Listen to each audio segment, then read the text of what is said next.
everyone. I am so excited to be talking with author Anita Hughes today, and we're going to be discussing her newest book, which is called Christmas in London, and it's been out since October, and of course this is the week of Christmas, so I am so excited to be able to talk to her about it, and thank you so much for talking with me today, Anita. Oh, hi, Michelle. Thank you. I love talking about books, and I love being here, so thank you. I love, this is the first year that I've really read, I want to say, like a Christmas novel, okay? And I am just loving these Christmas novels. They are so cute, and it's my dream novel because they always have such great endings, and it just gets you in the feel of it. And I think there's nothing better than to sit down, especially, well, I'm in Pennsylvania. You're not in this weather thing, but we're getting snow like every other day right now, and it's like it makes me so happy to be able to sit down and read a Christmas novel and look outside and see it snowing, and sit by the Christmas tree, and and read about like pastries and pies and cookies and all this stuff. And I haven't started eating it yet, but I'm eating it through my reading. So right. And especially your book, okay? Because your book is about pastries, and it's about a baker, and about I wrote down the first line because I love quotes, and then I always love first lines of books. And for everybody out here, this is how this book opens up, and this is what you can expect from the rest of the book. It says, Louisa nudged open the industrial-sized oven and thought nothing smelled as wonderful as cinnamon and nutmeg 9 days before Christmas. And I was like, yes. I love that. I love pastries, and just because everything about it, it's not just the taste, but it's the way they look and the way they smell and the way they make you feel. So, I find that that food, which plays a lot in all my novels, but especially, desserts, pastries, it's really an art because it's also very beautiful. And I think that, really plays into the whole novel. It's just, every time I described a different dessert, I just could picture it and taste it, and it just made me feel good. Yeah, I mean, well, it really does. And I was like, I understand it because I used to do that. I used to bake homemade cinnamon rolls for my children when they were little on Christmas morning. And I always did the chocolate chip cookie Santa thing the night before. Right. Okay. But then Christmas morning, because I knew we'd be eating a big dinner like later in the day, we always started it off with homemade cinnamon rolls. And they used to look forward to it. And that's why I just was like, you start your book off with homemade cinnamon rolls. I was like, yes, I get that. Right. Yeah, no, it's definitely. And I'm with you. I love, I did my first Christmas book last year, which was Christmas in Paris. And I really did it because I did 2 books that year, and I thought, and I write pretty fast. I thought, well, now what do I do? Because I have to wait until next year to be able to write another one because they don't publish them that fast. Right. And so I said to my dear, well, what about a Christmas novel? And you're right, they're really fun because you can be just more whimsical, you can be more magical, you can really be lighter, even lighter. My books are fairly light because they're pretty much beach reads, but you can be lighter and you can really picture everything about Christmas when you're writing it. And so it just makes you feel happy all the time. Yes, I'd imagine it is a very happy book to write. You can kind of just let loose on, like how happy can I make this? Like how wonderful can I make this book? And you don't have to think about it, too much in like, I'm going to make this really deep and complicated. And, it was like, no, I'm going to make it fun. I'm going to make this a fun book. And this was a fun book. Okay. This was my dream kind of book because not only does it have an ending that I love because I love happy endings, and we don't give spoilers, so we aren't going to go there, but it doesn't just involve like one love story. It involves 2 love stories. So I was like, oh my gosh, this is amazing. I loved all the characters. And as much as I felt like I was relating to Kate, I mean, no, I felt more like Louisa, but I wanted to be Kate. because I was a stay-at-home mom. They were both working women, but the way, I was like going back and forth, but then I was like, no, because Kate was like this successful television producer woman and went to a fancy school. I don't know. It was like I kept going. I was more the baker because I baked. I felt like I was Louisa, even though I never owned a bakery, but I did do a lot of baking in my time. Not so much anymore, but when the kids were little, I did. So, do you still do a lot of baking, or did you do a lot of baking? No, I mean, that's kind of just the same, like I don't live in the snow, I live at the beach. And I'm not actually any good in the kitchen. But I really appreciate it.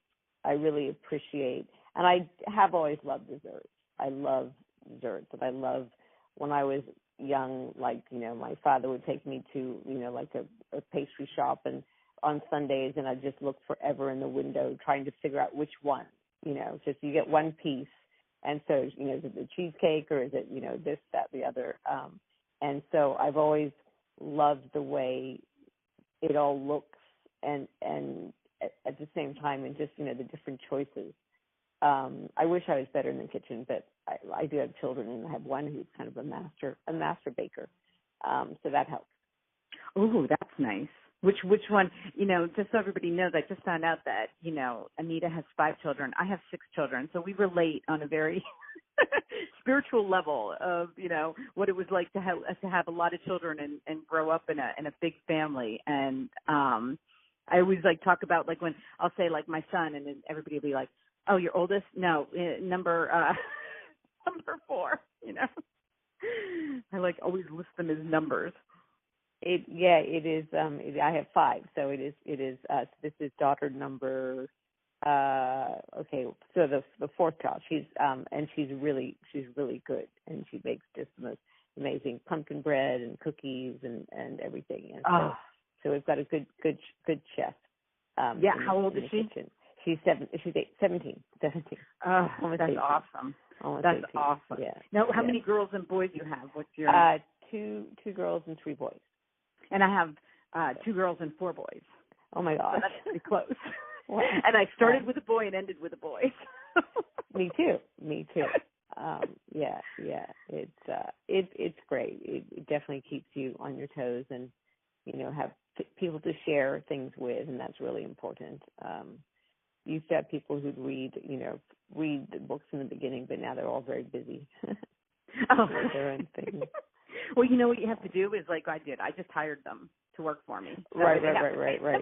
Before it was just mom's cute little thing that she's now doing. Right. I'm sure they all rolled their eyes a lot. And, right. And then I decided that, hey, why don't I just give them jobs? Because, why go outside of the family if I can keep it, right there? Right. And, now they pay attention to me. So it's kind of fun. Right. At least some of them pay attention. But anyway, yeah, it's a fun thing. And especially in this day and age, because there isn't a lot of us that have a lot of kids anymore. No, there isn't. Yeah, but it's wonderful, and especially it's wonderful at Christmas when they all come home. Yeah. Do you have grandchildren? Not yet. So. Okay. Well, I have 7. Oh my gosh. And with number 8 on the way. So. Wow, good for you. Yeah, and only 3 of them are, producing or married and having children. So. Wow, that's really great. That's really great. So that part's a lot of fun too. But okay, yeah. So for everybody who is, when you go out and get this book, realize that Christmas in London means that she really takes you through London. I have never been, and I keep saying every time I read a book about London, I'm half English, okay, and I'm like, I gotta get to London. I just have to. But now I'm like, I have to get to London in Christmas. So I've made it more specific of when I want to be there. I know I want to go there, but now I really think that I want to go and see all the Christmas stuff there, because the way you described it, I was like, yes, that's what I want to do. I actually, it's funny, I grew up in Australia, which of course is the opposite of the Christmases that one can imagine, because everybody spent Christmas on Bondi Beach. With their surfboards, because it's summer there. Wow. So I've always loved snow. And now I live in Southern California, so still no snow. But I've always loved a snowy Christmas. I just And London is such a romantic city, and it's just such a wonderful place at Christmas because, it's all lit up and it's just so festive, and Harrods, and then the Hotel Claridge's where it's looking set. I learned, which I didn't know, that every year they have a big designer brand create the Christmas tree. And so one year was Burberry, and one year, so every year it's a different brand, and they go all out and do these crazy different, Christmas tree things. So it's fascinating. So I learned a lot too. And but yeah, you can't beat London at Christmas, especially Harrods. It's just another world. It's amazing. Yeah. Did you just go right before you wrote this book, or had you been there before? No, I honestly haven't been anywhere in years.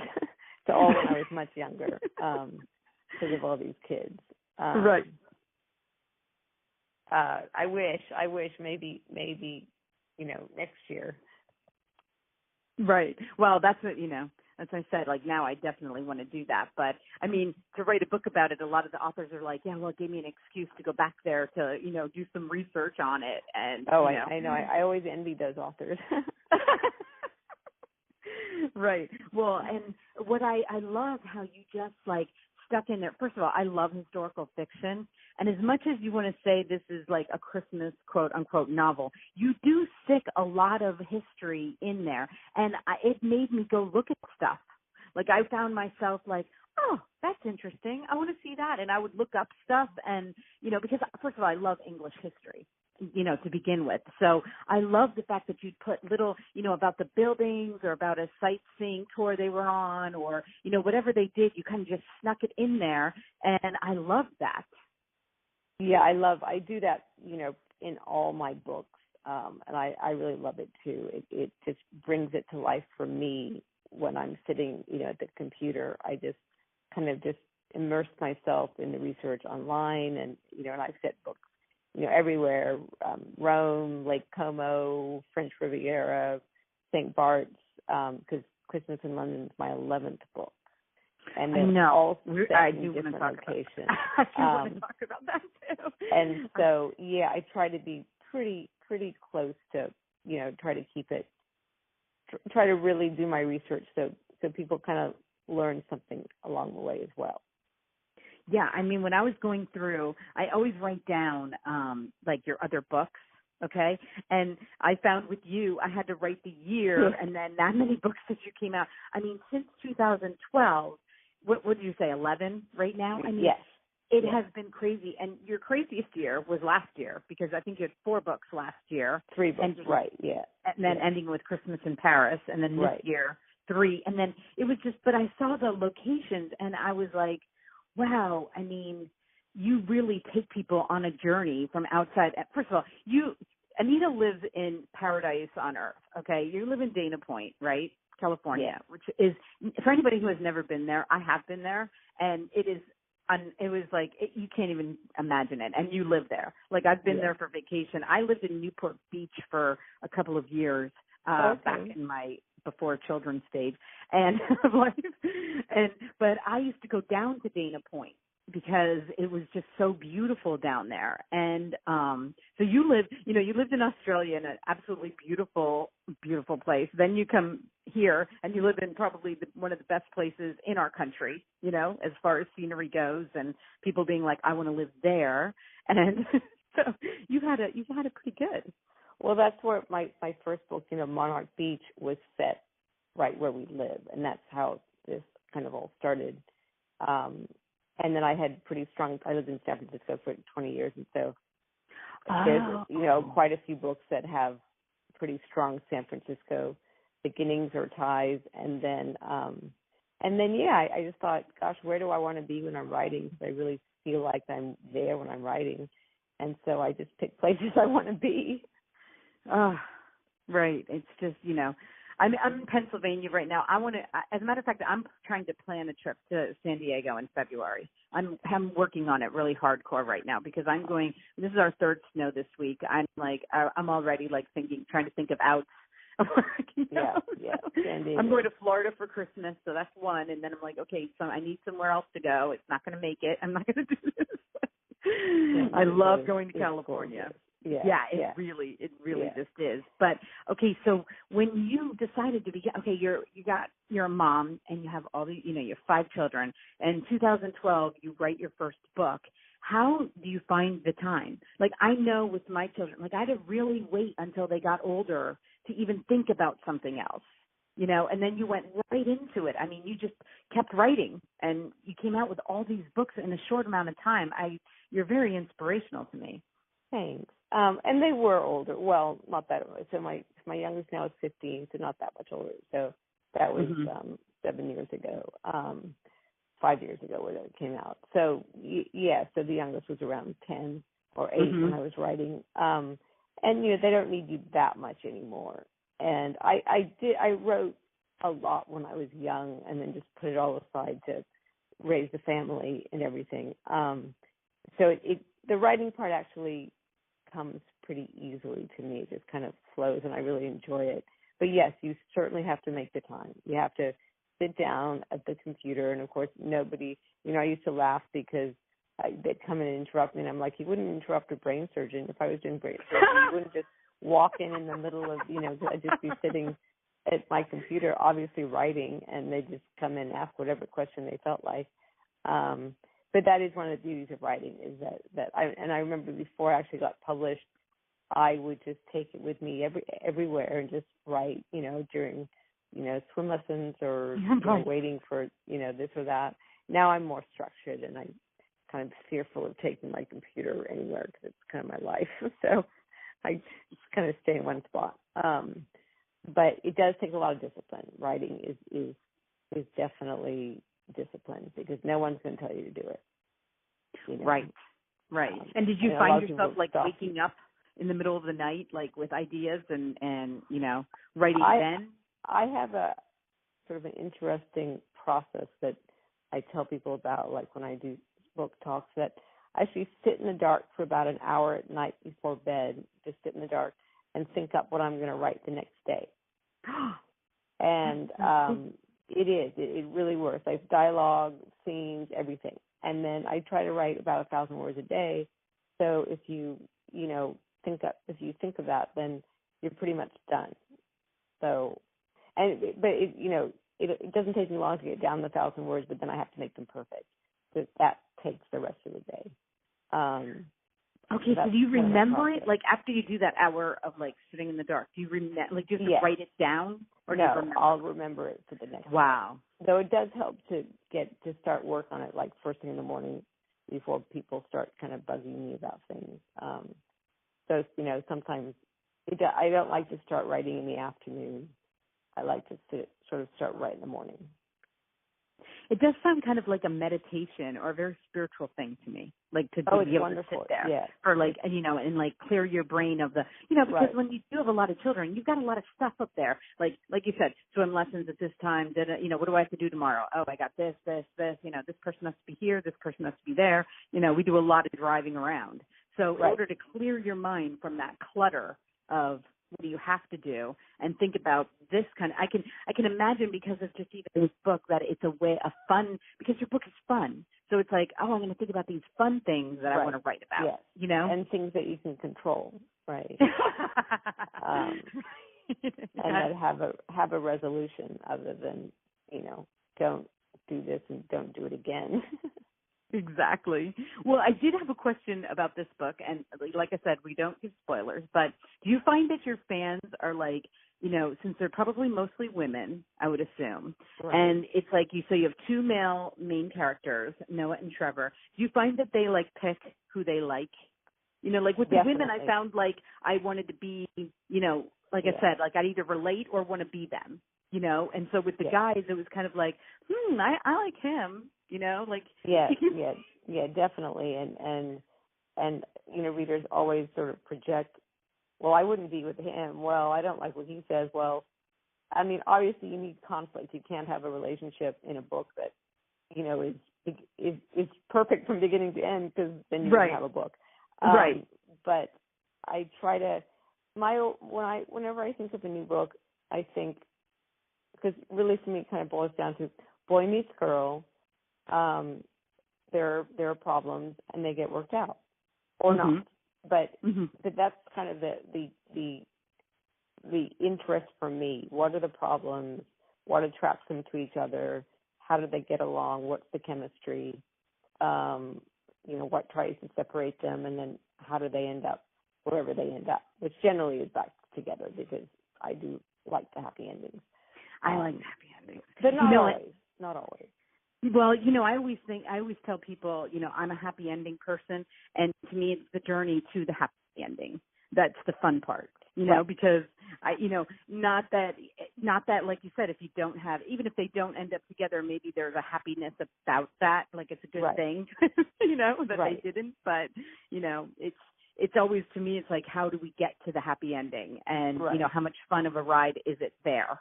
Which I found in this book, it was a very fun ride. Right. So, and it helps if there's a little personal growth, especially for the female. In the theme, yes, definitely. I love seeing that. Which did happen with both of these women. That each had things they needed to learn and and grow. But so what else is okay? So this came out in October, and first of all, I love the theme of the Christmas. Like, your last year it was Christmas in Paris, and then this year it's Christmas in London. So I'm really hoping you stick with that. Oh yeah, next year, all around the world. Next year's already all set. Next year in the summer, there's California Summer, which is set in Santa Barbara. And I really like that book. It's actually set in Montecito, which is this, super glamorous, gorgeous. I've never been there. That's where Oprah Winfrey lives. It's really gorgeous. So, and then the Christmas book is called Christmas at the Chalet, and it's set in St. Moritz in the Swiss Alps. So that's all done with a gorgeous cover that will be revealed at some point. Look at her covers, please. I can't show them right, because we're talking, but you have to look at the cover of these books because they are so beautiful. The scenery, the publisher does. St. Martin does a great job on the covers. They really do. And I have to tell you, I was walking through Target about 3 or 4 days ago, and I saw your book on the shelf. Yes. I always walk through the book. I always do, because I want to see what's there.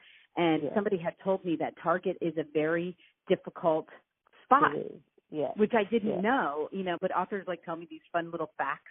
Like, if you're walking through Target and see my book, realize that is a, it's not just a, coincidence. It's like a huge deal. It is a major gift from the book god. Absolutely. And when I saw it, I was like, I get to talk to her this week. I got to talk to somebody whose book is sitting at Target. I am so excited. And I'm so excited for you, because it's such a great, they have a great Christmas section set up there. And Christmas in Paris was there at Target too, and it's wonderful. It's really. You must just be pleased, that it gets to be in that collection. It's wow. That's what I was so happy for you. Thank you. Well, you know what? Anytime you want to discuss, I can't wait till next Christmas. We can do this again for my next Christmas my next Christmas interviews, and I can't wait to read your summer ones, because I'm sure those are just as fun. And I love nothing but a good beach breed. It's like they are. Next summer book is really fun. I really like that one. It's actually about a Hollywood female producer who actually decides to open up a fish taco store instead. So more food. More food. And so you already have those planned. Does that mean that you're already, those are already in the work? Are they written? They're already written. They're all done. And the cover for California Summer is up for pre-order on Amazon. The cover, you can peek at the cover. Oh, I'm going to go look as soon as we get done. I will. So, I will. All done. Wow. So, okay. So then now, what are you doing right now? That if that's already plotting books for 2019. Wow. That's crazy. Yeah. That's the way. You are so blessed. That's an amazing, that's an amazing journey view. I'm really happy for you. I love it. So anyway, everybody, Christmas presents, it's still time. This will be out before Christmas. Oh, everybody loves a good Christmas novel, and I highly, highly suggest it. And I am so happy that I got to talk to you. Oh, thank you. Well, me too. I really appreciate you having me on. Oh, well, have a great Christmas and a happy holiday, and I can't wait to read the rest of them. Thank you, and thank you to all the listeners too for listening. Yes, all the listeners. Thank you so much, Anita. Have a great day. Okay. Okay, bye-bye.